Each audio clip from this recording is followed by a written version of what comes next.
வெண்முரசு. பிரயாகை 69. பகுதி 14. வேட்டை வழிகள் 5.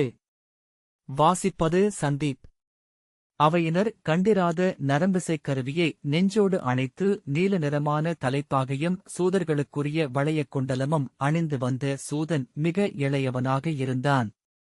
அவையை நோக்கிய அவன் அகன்ற வழிகளில் தயக்கமேதும் இருக்கவில்லை. விதுரர் எழுந்து, வருக சூதரே, இங்கே அவை மையத்தில் அமர்க என்றார். சூதன் தயங்கி, இது அரசுசூழ் மன்று என்று தோன்றுகிறதே என்றான். ஆம், நாங்கள் பகன் வெல்லப்பட்ட கதையை கேட்க விழைகிறோம் என்றார் விதுரர். நான் அதை நேரில் பார்க்கவில்லை. அகிசத்திரத்தில் ஒரு முதுசூதரிடமிருந்து அப்பாடலை முழுமையாகக் கற்றேன். அதையே நானறிவேன். விதுரர், நெருப்பு என்பது பற்றிக் கொண்டு பரவுவதுதானே என்றார். நான் அப்பாடலை முழுமையாக பாடலாமா என்றான் சூதன். ஆம், அதையே எதிர்நோக்குகிறோம். உமது பெயர் என்ன? சூதன் தலை வணங்கி, உரகபுரியைச் சேர்ந்த என் பெயர் பிரமதன் என்றான். அமர்ந்து கொள்ளும் என்றார் விதுரர். பிரமதன் அமர்ந்து கொண்டு அந்தக் கருவியை தன் மடியில் வைத்து மெல்ல ஆணியை இழுத்து சுதி சேர்த்ததும் திருதராஷ்டிரர், பிரமதரே, அது என்ன கருவி என்றார். அது யாழோ வீணையோ அல்ல, ஓசை மாறுபட்டிருக்கிறது பிரமதன். இதன் பெயர் மதுகரம். ஒற்றைத் தந்தி மட்டுமே கொண்டது. ஆனால் இதன் நீளத்தை விரலால் மீட்டி 7 ஒலிநிலைகளுக்கும் செல்ல முடியும் என்றான். ஒருமுறை அவன் விரலோட்ட அந்த ஒற்றைத் தந்தி யாழ் இங்கிருக்கிறேனையா என்றது. திருதராஷ்டிரர் ஆர்வத்துடன், இதில் அலையொலி நிற்குமா என்றார். மானுடக் குரல் பேசாது. வண்டின் குரல் எழும். ஆகவேதான் இதற்கு மதுகரம் என்று பெயர். திரிகர்த்தர்களின் இசைக்கருவி இது.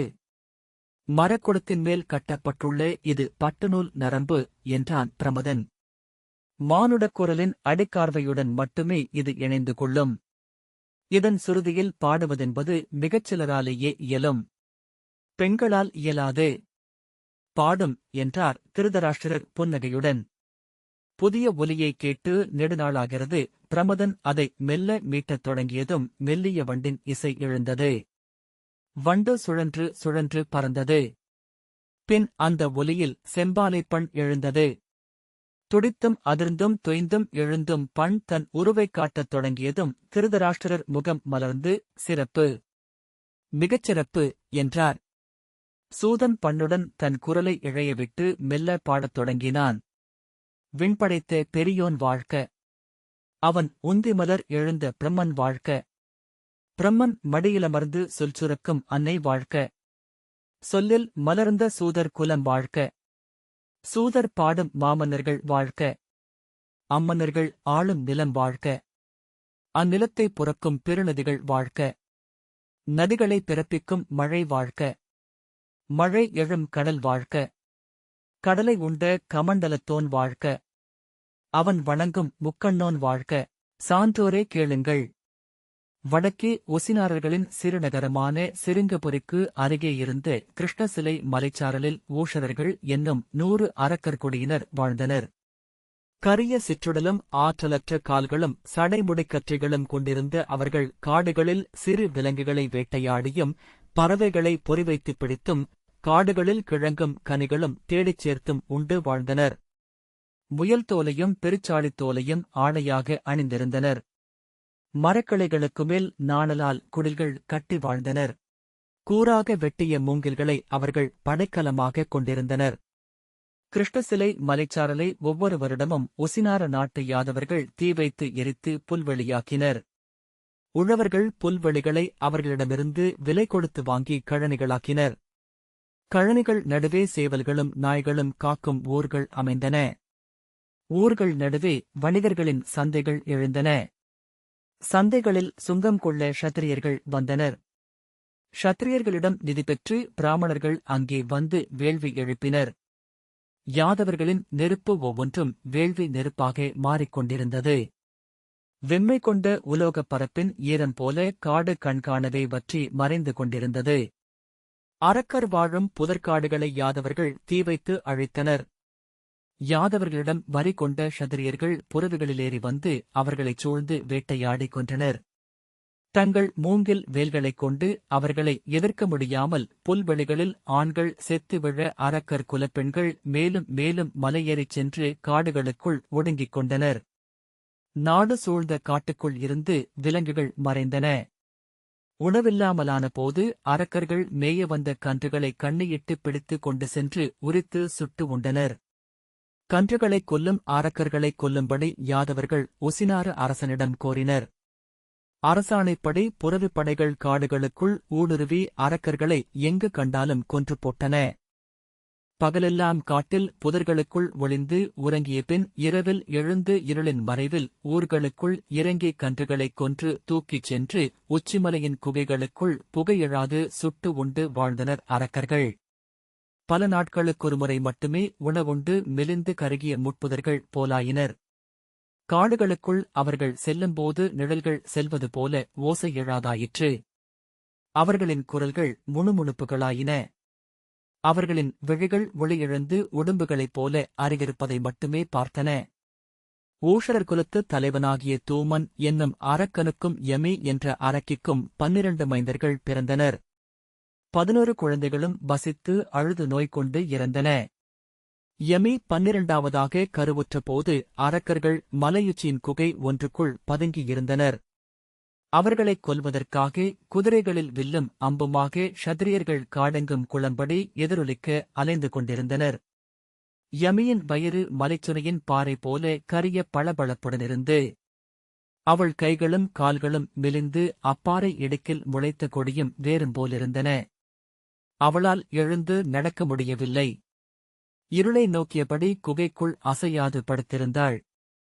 நாட்கணக்காக உணவில்லாமலிருந்த யமி குகைக்குள் குழியானைப் பூச்சி அள்ளிக்கு வித்து பொடிமண்ணை அள்ளி உண்டு பசியடக்கக் கற்றிருந்தாள். மண் அவள் வயிற்றையும் நெஞ்சையும் சிந்தையையும் அணைத்தது. நாளெல்லாம் காற்றை உணராத அடிமரம் போல அசை விழுந்து அமர்ந்திருந்தாள். 10 மாதமான போது அவளை அறியாமல் மடியிலிருந்து நழுவி விழுந்த பாக்கு போல சின்னஞ்சிறு குழந்தை பிறந்தது. தவளைக் குஞ்சு போல மெல்லிய கைகால்களும் சிறிய தலையும் கொண்டிருந்த அக்குழந்தை உருண்ட பெருவயிறுடன் இருந்தது. வாயருகே காது கொண்டு வைத்துத்தான் அப்பேற்றை எடுத்து அரக்கர்குல முதியவள் மண்டரி அது அழுவதைக் கேட்டாள். யமியின் உடலில் இருந்து குருதியே வரவில்லை என்றாள் முதியவள் மண்டரி. விழித்த கண்களுடன் உலர்ந்து உதடுகளுடன் அவள் குகையின் மேல்வளைவை நோக்கிக் கிடந்தாள். அவளை பெயர் சொல்லி அழைத்தபோது ஏற்கனவே இறந்திருந்த அவள் மூதாதையர் உலகில் இருந்து மெல்ல எம் என்று மறுமொழி அளித்தாள். மீண்டும் அழைத்தபோது மேலும் மூழ்கி கடந்து சென்றிருந்தாள். அவள் கைகால்கள் இறந்துவிட்டிருந்தன. வெயிலில் நெளிந்து காய்ந்து மடியும் மண்புழு என நாக்கு அசைந்து இறந்தது. இறுதியாக கண்களும் இறந்து இரு கரிய வடுக்களாக எஞ்சின. அவள் குழந்தையை பார்க்கவே இல்லை. மெல்லிய வெண்ணிறப் பூச்சுடன் குளிரில் நடுங்கிக் கொண்டிருந்த குழந்தையை ஏறிட்டு நோக்கவும் அதன் தந்தை தூமன் மறுத்துவிட்டான். அதை மலைச்சரிவில் வீசி எறியும்படி அவன் சொன்னான். பசியில் வெறித்த விழிகளுடன் அவனைச் சூழ்ந்திருந்தது அவன் குடி. முதியவள் அவரிடம் மூதாதையர் சொல்லி அனுப்பியதென்ன என்று நாமறியோம் அல்லவா என்றாள். அச்சொற்கள் அங்கே காற்றில் சுழன்று மறைந்தன. தூமன் திரும்பி நோக்கவே இல்லை. உரித்து பாறைகளில் காயப்போடப்பட்ட தோல் போல அவர்கள் அங்கே ஒட்டிச் சுருங்கி அமர்ந்திருந்தனர். அவர்கள் கண்ணெதிரே முயல்கள் சென்றன. எழுந்து அவற்றைப் பிடிக்கும் உடல் விசை அவர்களிடம் எஞ்சவில்லை.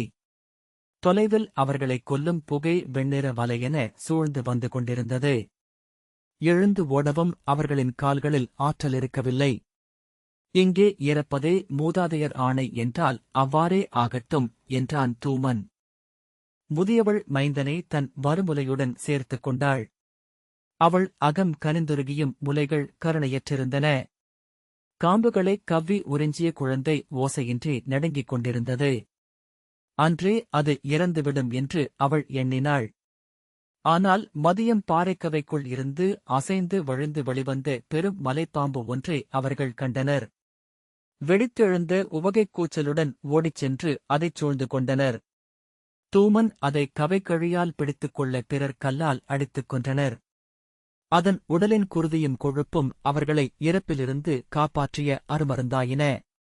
முதியவள் பாம்பின் கொழுப்பைத் தொட்டு மைந்தனின் வாயில் வைத்தாள். சிறு சுடர் நெய்யை வாங்குவது போல அவன் அதை வாங்கிக் கொண்டான். மைந்தன் பிழைத்துக் கொள்வான் என்று அவள் எண்ணினாள். அதன் பின்னரே அவனுக்கு அவள் பெயரிட்டாள். அவன் வீங்கிய வயிற்றை வருடி பகன் என அவனை அழைத்தாள். தூமன் அதன் பின்னரே அம்மைந்தனை திரும்பிப் பார்த்தான். ஒரு கணம் அதன் பெருவயிற்றை நோக்கிய பின் திரும்பிக் கொண்டான். பிறகெப்போதும் அவன் மைந்தனை நோக்கவில்லை. ஒரு சொல்லேனும் பேசவும் இல்லை. குழந்தையே கையிலெடுத்து முதியவள், நீ வாழ வேண்டுமென்பது நாகங்களின் ஆணை என்றாள். பாம்புக் கொழுப்பை அவன் கைகால்களில் பூசினாள். பாம்பின் இறைச்சியை கையில் ஏந்தியபடி அவர்கள் மலை ஏறி மறுபக்கம் சென்றனர். கீழே 3 பக்கமும் தீயிட்டு எரிக்கப்பட்ட காட்டின் பாம்புகளும் எலிகளும் மழை நீர் போல காட்டுப் புதர்களின் அடியில் அவர்களை நோக்கி வந்தன. புகை பெருவெள்ளமென சூழ்ந்தது. புறவிகள் பொறுமையிழந்து துள்ள வில்லேந்திய வீரர்கள் அனல் உண்டு விரித்திட்ட கரிந்த நிலம் வழியாக வந்து கொண்டிருந்தனர். இம்மைந்தன் பிறந்த வேளை நம்மைக் காத்தது என்றாள் முதியவள். அப்பால் நமக்கு நல்லோள் காத்திருக்கலாகும் என்று அவள் சொன்னபோது தூமன் அவனை திரும்பி நோக்கினான். பெருமூச்சுடன் ஏதோ சொல்ல வந்தபின் உதடுகளை இறுக்கிக் கொண்டான். அவர்கள் மலைகளைக் கடந்து காளகூடம் என்னும் காட்டை அடைந்தனர். உசினாரர்களின் எல்லைக்கு அப்பாலிருந்து அது எவருக்கும் உரிய காடாக இருக்கவில்லை. அங்கே யாதவர்களோ க்ஷத்திரியர்களோ வரத் தொடங்கவில்லை. அடர்ந்த புதர்களுக்குள் முயல்களும் பெருச்சாளிகளும் சிரிந்திருந்தன. மான்களும் காட்டாடுகளும் அவர்களுக்கு கிடைத்தன. மரங்கள் மேல் குடில் கட்டி அவர்கள் குடியேறினர். அங்கு அவர்களின் உடல் வலுக்கொண்டது. முகங்களில் புன்னகை விரியத் தொடங்கியது. ஆனால் தூமன் கவலை கொண்டிருந்தான். அங்கு ஏன் பிறர் வந்து குடியேறவில்லை என்பது சில மாதங்களில் தெரிந்தது. குளிர்காலத்தில் அங்கே வடக்கே இருந்து பெருக்கெடுத்து வந்த கடும் குளிர்காற்றில் மரங்கள் இலைகளை உதிர்த்து வெறுமை கொண்டன. உயிர்களெல்லாம் வளைகளுக்குள் சென்று ஒண்டின. இலைகளில் இருந்து காலையில் பனிக்கட்டிகள் ஒளிரும் கற்களாக உதிர்ந்தன. ஆனால் அவ்விடம் விட்டுச் செல்வதில்லை என்று தூமன் முடிவெடுத்தான். அங்கேயே மலைக்குகைகளுக்குள் நெருப்பை அமைத்துக் கொண்டு அவர்கள் வாழ்ந்தனர். மலையில் இருந்து தவறி விழுந்து இறந்த யானையின் ஊன் அவர்கள் அக்குளிர்காலத்தை கடக்க உதவியது. அதன் தோலை உரித்து மலைக்குகைக்கு திரையாக்கினர். கடும் குளிரில் மூதாதையரை எண்ணியபடி அந்தக் குகைக்குள் வாழ்ந்தனர். அவர்களில் சிலரே அடுத்து சூரியனைக் கண்டனர். ஆனால் அவர்களுக்கு அங்கே வாழும் கலை தெரிந்திருந்தது. அக்குடியின் மிகச்சிறிய குழந்தையாக பகன் வளர்ந்தான். அவன் கால்கள் தவளைக்கால்கள் போல வலுவிழந்து வளைந்திருந்தன. 3 வயதாகியும் அவன் கையூன்றி கால்களை முதலை வாலை என இழுத்து வைத்து மண்ணில் தவழ்ந்தான். விலாவெலும்புகள் தெரியும் ஒடுங்கிய மார்பும் மெலிந்த தோள்களும் கூம்பிய சிறுமுகமும் கொண்டிருந்தான். உலர்ந்த பெரிய புண் போன்ற வாயும் எலிகளுக்குரிய சிறுவிழிகளுமாக காலடியில் இழைந்து வந்த அவனை அவன் குடியினர் குனிந்து நோக்கினர். சினம் கொண்டபோது காலால் எற்றி அப்பால் தள்ளினர். அடிவயிறு தெரிய புழுதியில் மல்லாந்த பின் ஓசையின்றி கைகளால் நிலத்தை அள்ளி புரண்டு எழுந்து மீண்டும் அவன் அவர்களைத் தொடர்ந்தான். அவனை அவர்கள் புழு என்றனர். ஏனென்றால் வீங்கிய பெருவயிற்றை சுமந்தலைய முடியாதவனாக அவன் எப்போதும் எங்கேனும் அமர்ந்து பிறரை நோக்கிக் கொண்டிருந்தான். அவன் விழிகள் மட்டும் அசைந்து கொண்டிருந்தன. அவனுக்கு பசியே இருக்கவில்லை. அவன் உணவைக் கோருவதை எவரும் கண்டதில்லை. ஆகவே அவன் இருப்பதே அவன் உடல் காலில் தட்டுப்படும்போது மட்டும்தான் அவர்களுக்குத் தெரிந்தது. முதியவள் அவளுடைய உணவின் துண்டுகளைக் கொடுத்து அவனை வளர்த்தாள். தூமன் தன் குடியுடன் மலைமாடு ஒன்றை வலைக்கண்ணை வைத்து பிடித்தபோது அதன் கொம்புகள் மார்பில் நுழைய குருதி கக்கி உயிர்விட்டான். அவனை மலையுச்சிக்குக் கொண்டு சென்று பெரும்பள்ளத்தில் வீசுவதற்கு முன் மண்ணில் கிடத்தி வெற்றுடலாக்கினர். அவன் கச்சையை அவிழ்த்தபோது அதற்குள் ஒரு பொன் மோதிரம் இருப்பதைக் கண்டு அவன் குடியினர் திகைத்தனர். சிறு குழந்தைகள் கைவளையாக அணியத்தக்க பெரிய வளையம் கொண்ட அது அழகிய நுண்செதுக்குகளுடன் ஒளிவிடும் செவ்வேரம் பதிக்கப்பட்டதாக இருந்தது. வெளியே எடுத்ததும் செங்குருதியின் ஒரு துளி எனத் தெரிந்தது. மெல்ல செங்கனல் போல எரியத் தொடங்கி சிற்றகல் சுடர் போல அலையடித்து ஒளிவிட்டது. தூமனின் மைந்தனாக எஞ்சியவன் பகன் மட்டுமே. அந்த மோதிரத்தை அவனுக்கு அளித்தனர் மூத்தவர்கள். அவர்கள் கையில் இருந்து ஒளிவிட்ட வைரத்தைக் கண்டு அஞ்சி அவன் பின்னடைந்து முதியவளின் தோளாடையைப் பற்றி அவள் முழங்காலில் முகம் புதைத்துக் கொண்டான். இது என்ன? அனல் போலிருக்கிறது. ஆனால் சுடவில்லையே என்று கேட்ட இளமரக்கனிடம் முதியவள், இது ஒரு கல். வைரம் என்று பெயர் என்றாள். கல்லா? கல்லுக்கு எப்படி இந்த ஒளி வந்தது என்றார்கள் அவர்கள். முதியவள் புன்னகைத்து, நம் முன்னோர் சொல்லி வந்த கதையையே நான் அறிவேன். மண்ணுக்கு வெளியே தெரியும் பாறைகளெல்லாம் உள்ளே எரிந்து கொண்டிருக்கும் கனலின் கரியே. நம் காலுக்குக் கீழே அணையாத அனல் கொழுந்து விட்டுக் கொண்டிருக்கிறது. அந்தச் செந்தழல் கடலின் சிறு துளி இது. தழலுருவான மண்ணின் ஆழமென்ன நிகழ்கிறது என்பதை பார்ப்பதற்காக வைத்திருக்கும் விழி. இது பூமியின் சினம் என்றாள். அவர்கள் அதைச் சூழ்ந்து நோக்கிக் கொண்டிருந்தனர். சிறுவனாகிய பகன் அவர்களின் கால்களுக்குள் தன் தலையைச் செலுத்தி எவரும் அறியாமல் அதை நோக்கினான். அக்கணம் அதுவும் அவனை நோக்கியது. அவன் அஞ்சி பார்வையை விலக்கிய போதிலும் காணாச்சரடால் அவன் விழிமணியுடன் அது தொடுத்துக் கொண்டது. அவன் அதையே நோக்கிக் கொண்டிருந்தான். இது இவன் உரிமை. இவன் தந்தை இவனிடம் ஒரு சொல்லும் பேசியதில்லை. அச்சொற்களெல்லாம் இந்த கற்கனலில் இதோ ஒளிவிடுகின்றன. என்றாவது அவன் அதைக் கேட்கட்டும் என்று சொல்லி அதை களிமண்ணால் மூடி இலையில் சுற்றி தன்னிடமே வைத்துக் கொண்டாள் முதியவள். குனிந்து அவள் பகனை நோக்கியபோது அவன் விழிமயங்கி நிற்பதைக் கண்டாள். மைந்தா என்று அழைப்பதற்குள் அவன் மல்லாந்து விழுந்து தன் கைகால்களை இழுத்துக் கொண்டு துடிக்கத் தொடங்கினான். அன்றிரவு குகைக்குள் விறகனலின் வெம்மையருகே முதியவளின் வருமுலைகளின் வெம்மையில் முகம் வைத்துக் கிடக்கையில் பகன் துயிலவில்லை. தொடர்ந்து பெருமூச்சுகள் விட்டு அசைந்து கொண்டிருந்தான். அரைத்துயிலில் புரண்ட முதியவள் அவன் விழிகளின் ஒளியைக் கண்டு, மைந்தா, துயிலவில்லையா என்றாள். அவன், அது எவருடையது என்றான். எது என்று கேட்டதுமே அவள் அவன் கேட்பதென்ன என்று புரிந்து கொண்டாள். அந்தக் கைவளை என்றான் அவன். அது கைவளை அல்ல மைந்தா, கைவிரல் மோதிரம் என்று அவள் சொன்னாள். அவன் சிறு நெஞ்சு விம்மி அமைய பெருமூச்சு விட்டு, எவருடைய விரல் அது? பேரொரு கொண்ட வானத்துத் தெய்வங்களா என்றான். அவள் அவன் புந்தலையை மெல்ல வருடி, பிறிதொரு நாள் சொல்கிறேன். இன்று நீ துயில்க என்றாள். அதை அறியாமல் நான் துயில முடியாது மூதன்னையே என்றான் பகன். அவள் அவன் குரலில் அந்தத் தெளிவை அதுவரை கேட்டதில்லை. திகைத்து மீண்டும் குனிந்து அவன் விழிகளுக்குள் ஒளிவிட்டு அனலை நோக்கினாள். ஆம், அவ்வாறென்றால் சொல்ல வேண்டியதுதான் என்றாள். அதன்பின் மெல்லிய குரலில் சொல்லத் தொடங்கினாள். படைப்பு முடிந்து களைத்து ஓய்வெடுக்க காலத்தை இருண்ட படுக்கையாக்கி கால் நீட்டி சரிகையில் பிரம்மன் யக்ஷாமக என்று உரைத்தார். அவரது சொல்லில் இருந்து யக்ஷர்களும் யக்ஷிகளும் உருவானார்கள். அவர் அவர்களைக் கண்டு வியந்து ரக்ஷாமக என்று உரைத்தார். அச்சொல்லில் இருந்து ராட்சசர்களும் ராட்சசிகளும் பிறந்தனர். யக்ஷர்களுக்கு விண்ணையும் ராட்சசர்களுக்கு மண்ணையும் அளித்தார் பிரம்மன். ஒளியும் இருளையும் போல ஒருவரை ஒருவர் உண்டு ஒருவரை ஒருவர் நிரப்பி என்றும் வாழ்க என்று அவர்களை பிரம்மன் வாழ்த்தினார். அரக்கர்கள் கருவண்டுகளாக மாறி விண்ணில் பறக்க முடியும்.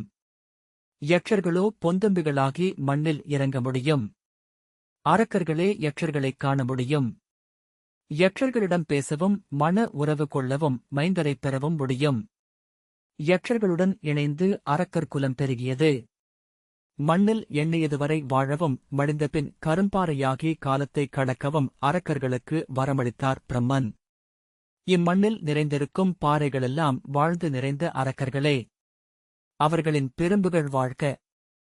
காலத்தனிமையில் எண்ணங்களில் மூழ்கியிருக்கையில் பிரம்மன் நெஞ்சில் மூலம் என்ற வினா எழுந்தது. ஏது என அவர் சித்தம் பல்லாயிரம் முறை எண்ணி எண்ணிச் சலிக்க அறியாமல் தன் விரலால் மண்ணில் ஹேதி என்று எழுதினார்.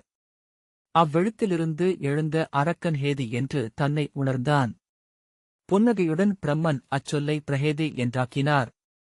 அச்சொல்லில் எழுந்தவன் தன்னை பிரஹேதி என்றழைத்தான். ஹேதியும் பிரஹேதியும் தங்களுக்குரிய மணமக்களைத் தேடி அலைந்தனர். அம்மணமக்களை பிரம்மன் அப்போதும் படைக்கவில்லை. 1000 ஆண்டு காலம் மண்ணை 1000 முறை சுற்றி வந்து தேடிய பின்னர் பிரஹேதி துறவியாகி காட்டுக்குள் சென்று தவம் செய்து முழுமையடைந்தான். ஹேதி மணமகளைத் தேடிக்கொண்டு மேலும் 1000 ஆண்டு காலம் அலைந்தான். காணாமல் களைத்து முதுமை ஏதிய ஹேதி தனித்து தன் மயான மண்ணில் நிற்கையில் கரிய பேருவுடன் காலன் அவன் முன் தோன்றினான். காலன் கண்களில் தெரிந்த ஒளியைக் கண்டு நடுங்கிய ஹேதுவின் அச்சம் கரிய நிழலாக அவனருகே விழுந்தது. அவளை அழகிய கரிய பெண்ணாக அவன் கண்டு காமம் கொண்டான். அந்தக் காமம் அவளுக்கு உயிர் கொடுத்தது. அவளை அச்சம் என்றே அவன் அழைத்தான். பயா அவனுடைய வாழ்க்கையை அளிக்கும்படி தந்தையிடம் கோர யமன் திரும்பிச் சென்றான். ஹேது பயாவை மணந்தான். அச்சத்தை வென்றவன் நிகரற்ற பேரின்பத்தை அடைந்தான். அவன் அறிய ஏதுமிருக்கவில்லை. அவன் சென்றடைய இடமும் இருக்கவில்லை. அக்கணம் மட்டுமே என்றானவனே இன்பத்தை அறிகிறான். ஒருநாள் கூதிர்காலத்தில் இடியோசையுடன் இந்திரன் எழுந்த வானின் கீழ் அவர்கள் நின்றனர். இந்திரனின் வஜ்ராயுதத்தைக் கண்டு பயா ஆசை கொண்டு கை நீட்டினாள். துணைவியின் கோரிக்கைக்கு ஏற்ப ஹேதி வானில் எழுந்து மின்னலை கையால் பற்றி அள்ளிக் கொண்டு வந்தான். அவன் உடலில் பாய்ந்த மின்னலின் பேரொளி அவள் உடலுக்குள் புகுந்து ஒரு மைந்தனாகியது. மின்னல்களை கூந்தலாகக் கொண்ட அக்கரிய குழந்தைக்கு அவர்கள் வித்யுத்கேசன் என்று பெயரிட்டனர். வித்யுத்கேசன் ஆண்மகனாகியதும் அவன் தனக்குரிய மணமகளைத் தேடி பூமியை 7 முறை சுற்றி வந்தான். சோர்ந்து அவன் தென்கடல் முனையில் நிற்கையில் செந்நிற ஒளியுடன் அந்தி வானில் நிறைவதைக் கண்டு அதன்மேல் காமம் கொண்டான். அந்தியில் இருந்து அவனை நோக்கி செந்நிற குழலும் பொன்னிற உடலும் கொண்ட அழகி ஒருத்தி கடல்மேல் நடந்து வந்தாள். சந்தியாதேவியின் மகளான சாலகடங்கை தேவி அவனை தழுவிக் கொண்டாள். அவள் தொட்டதும் அவனும் பொன்னானான். அவர்களுக்கு பொன்னிறமான கூந்தல் கொண்ட அழகிய குழந்தை பிறந்தது. நிகரற்ற அழகுடன் இருந்த சுகேசனை கடற்கரையில் படுக்க வைத்துவிட்டு அலைகளில் ஏறி தன் கணவனுடன் காதலாடிக் கொண்டிருந்தாள் அவன் அன்னை சாலகடங்கை. குழந்தை பசித்து தன் கையை வாயில் வைத்து சங்கொலி போல முழங்கி அழுதது. விண்ணில் முகில் வெள்ளெருது மேலேறி செஞ்சடை கணவன் துணையிருக்க சென்று கொண்டிருந்த அன்னை பார்வதி அவனை குனிந்து நோக்கினாள். அவன் பேரழகைக் கண்டு அவள் உள்ளம் நிறைந்தது. அவள் முலைகனிந்து பால் மழைத்துளியாக அவன் இதழ்களில் விழுந்தது. குழந்தை அதை உண்டு இன்னமும் என்றது. சிரித்தபடி தேவி ஒரு சிறு மழையானாள். ஆலமுண்டவனின் அருகமைந்த சிவையின் முலை குடித்து வளர்ந்த சுகேசன் தெய்வங்களுக்கிணையான ஆற்றலும் ஒளியும் கொண்டவனாக ஆனான். அரக்கர்களின் எல்லையை மீறி விண்ணேறிப் பறந்து ஒளிமிக்க வானில் விளையாடிக் கொண்டிருந்த தேவவதி என்னும் கந்தர்வ கன்னியைக் கண்டு காதல் கொண்டான். அவள் தந்தையான கிராமணியை வென்று அவளைக் கைப்பிடித்தான். சுகேசனுக்கும் தேவவதிக்கும் 3 மைந்தர்கள் பிறந்தார்கள். மாலி, சுமாலி, மாலேவான் என அவர்கள் அழைக்கப்பட்டார்கள். 3 உடன் பிறந்தவர்களும் சிவனை எண்ணி பெருந்தவம் செய்தனர். அத்தவப் பயனைக் கொண்டு மயனை மண்ணில் இறக்கி கடல் சூழ்ந்த தீவில் அவர்கள் தங்களுக்கென அமைத்த நகரமே இலங்கை. அங்கே அவர்கள் விண்ணவரும் நாணும் பெருவாழ்க்கை வாழ்ந்தனர். சுமாலி கேதுமதியை மணந்தார். கேதுமதி 10 மைந்தரையும் 4 அழகிய பெண்களையும் பெற்றாள். பகை, புஷ்போஷ்கடை, கைகசி, கும்பினாசி. அதன் பின்னர் சுமாலி தாடகை என்னும் யக்ஷர் குலத்து அழகியை மணந்தான். தாடகையின் வயிற்றில் சுபாகுவும் மாரிசனும் பிறந்தனர். அவர்களின் இளையோளாகப் பிறந்தவள் கைகசி. பேரழகியான கைகசியை விஸ்ரவஸ் என்னும் முனிவர் கண்டு காதல் கொண்டார். அவர்கள் ஸ்லேஷ்மாதகம் என்னும் சோலையில் நிறைவாழ்க்கை வாழ்ந்து அரக்கர் குலச்சக்கரவர்த்தியான ராவண மகாபிரபுவை பெற்றனர். இலங்கையின் அரசனாகப் பிறந்த அரக்கர் கோமான் திசையானைகளை வென்றான். விண்மயமான கைலாயத்தை அசைத்தான். விண்ணவரும் வந்து தொழும் வண்ணம் இலங்கையை ஆண்டான். அயோத்தியை ஆண்ட ரகுகுலத்து ராமன் தன் துணைவியுடன் காடேகிய போது அவளைக் கண்டு காமம் கொண்டு கவர்ந்து சென்றான் ராவணன். ராமன் கிஷ்கிந்தையின் வானரப்படையை துணை கொண்டு இலங்கையைச் சூழ்ந்து வென்று ராவணனைக் கொன்றான். வென்றவன் போலவே வீழ்ந்தவனும் தெய்வமானான். பகனின் தலையை வருடி முதியவள் சொன்னாள், மைந்தா, சுமாலியின் முதல் மகளான பகாதேவியின் கொடிவழி வந்த அரக்கர் குலம் நாம். நீ அரக்கர்குல வேந்தன் ராவணனின் வழித்தோன்றல் என்றுணர்க பகன் மெல்லிய குரலில் முனகினான். ராகவராமனின் அம்புபட்டு களம்பட்டார் உன் மூதாதை ராவணன். அவரது உடலை அரக்கர்கள் எடுத்துச் சென்று எரிமூட்டினர். இலங்கை எரிந்து அணைந்து கொண்டிருந்தது. மூதாதையின் 20 கரங்களின் 80 விரல்களில் இருந்த மோதிரங்களைக் கழற்றி குலத்துக்கு ஒன்றாக எடுத்துக் கொண்டனர். இந்த மோதிரம் அவரது இடது இருதுக்கையின் சிறுவிரலில் போடப்பட்டிருந்தது. நம் குலத்து மூதாதையரால் வழிவழியாக காக்கப்பட்டு வருவது. நாம் நாடிழந்தோம். குலமிழந்தோம். காடுகளில் வாழத் தொடங்கினோம். காடுகளில் இருந்து காடுகளுக்கென பின்வாங்கிக் கொண்டே இருக்கிறோம். உடல் வலுவிழந்தோம். சித்த விரைவை இழந்தோம். கோடை காலத்து இலைகள் போல உதிர்ந்து அழிந்து கொண்டிருக்கிறோம். பகன் எழுந்து முதியவளின் இடையைப் பிடித்து இழுத்தான். இரு என அவள் தடுப்பதற்குள் அவள் தோல்கச்சியை இழுத்து அந்த இலைப்பொதியை தன் கையில் எடுத்தான்.